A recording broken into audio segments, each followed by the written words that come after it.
Hello, everybody, and welcome to Top 5 New Comics for March 15th and 16th of 2022. I'm, as always, Chris. That is, as always, Greedo.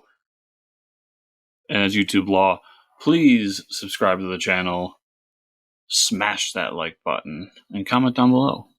Let me know what you're looking forward to. Enough of that business.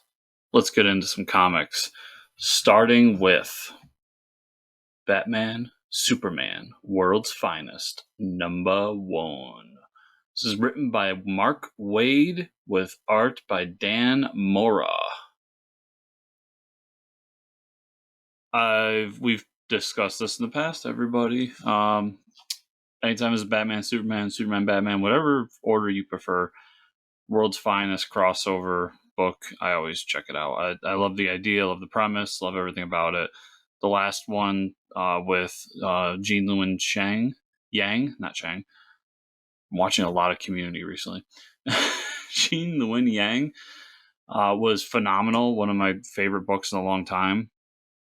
And now we've got Mark Waid back at DC with the two biggest characters in the world. So there's so much here to jump into, so much here to like, so much here to pine for, so much here to just look forward to. Really, really excited for this book. I hope that it's as good as we think it is. I think it's going to be. After that, we got Wonder Woman Evolution #5. This is written by Stephanie Phillips with art by Mike Hawthorne. So, I've been reading Wonder Woman Evolution for a while.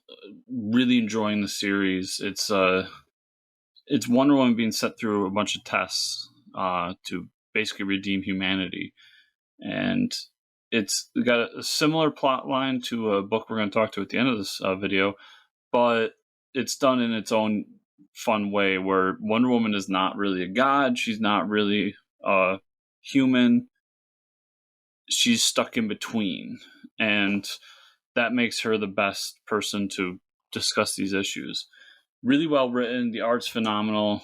It's just a great book, so everybody should be checking this one out. After that, you're going to think this is weird, but stick with me. I've got The Flash, #780.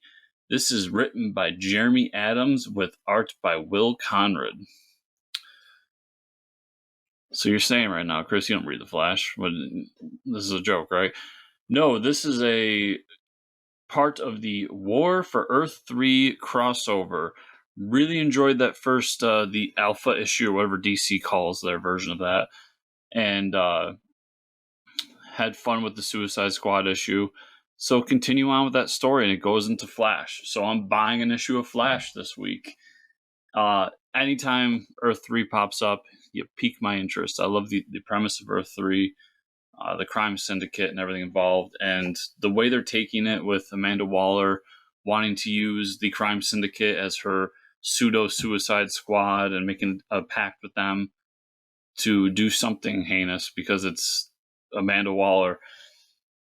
It's just really cool. So I'm really enjoying the story. I think the War for Earth 3 has been really, really good. You guys should be checking it out. After that, we've got Batman the Knight #3. This is written by Chip Zdarsky with art by Art-Carmine Di Giandomenico. So, a couple of things here. There's a Robert Pattinson cover, which I think is hilarious. But this has been a cool origin-esque story, telling the time after Bruce decides that he's going to do his war on crime, but before the bats fly through the window and he becomes the Batman, and he goes on this adventure to try to learn and how he can be the best crime fighter he can. And the first part of that is to learn from a criminal, to basically become a criminal. And there's a lot of foreshadowing here. The person he ends up with is a cat burglar who he falls in love with and has a big thing with and all this, but it's just really well done. It's a cool twist on the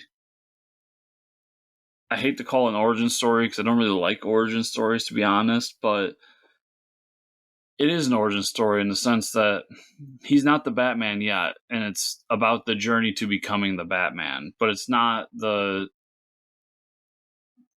so far in the book, we haven't gotten an exact, like, his parents died and the pearl necklace flew everywhere, and that's when he swore his war on crime. We're just kind of plopped in saying, like, yeah, that happened.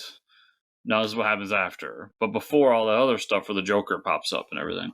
So it's just a really cool book. I'm really enjoying it. And if you're a Batman fan, I think it's worth checking out because it's your first taste of Chip Zdarsky doing Batman. Technically second, but first taste. And Chip's taking over the main Batman book here soon. So good stuff. Anytime Chip's name's on a book, I'm probably going to check it out. After that, we got The Blue Flame, number 8. This is written by Christopher Cantwell with art by Adam Gorham. It feels like forever since I've talked about The Blue Flame. It's a really, really good series, everybody. It has a lot of those elements I talked about with Wonder Woman Evolution. It's a man in space. All these different alien civilizations are trying to decide whether humans should be allowed to continue on.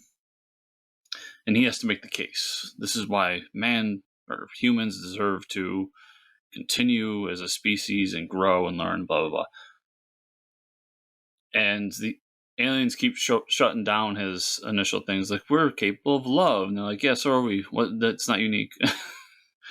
And all this other stuff. So it's a great dissection of humanity, to be honest. And then there's also this kind of B story.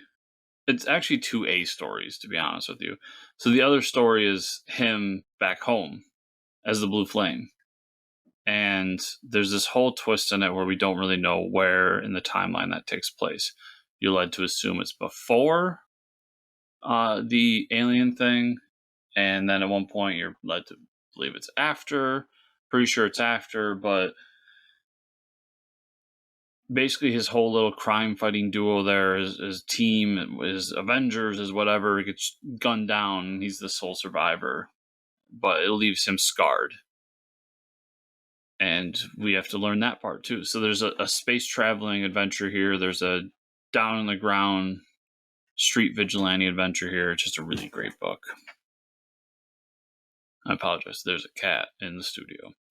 But that is everything I have for this week. So thank you so much for watching. Remember to check out the podcast, Fortress Comic News, as my cat almost tips over my computer, where every week we talk to a different creator or creators about the comics that they're making. So yeah, check that show out. And all those interviews are also available on YouTube as well. So thank you all so much for watching this week. I'll see you all here next week.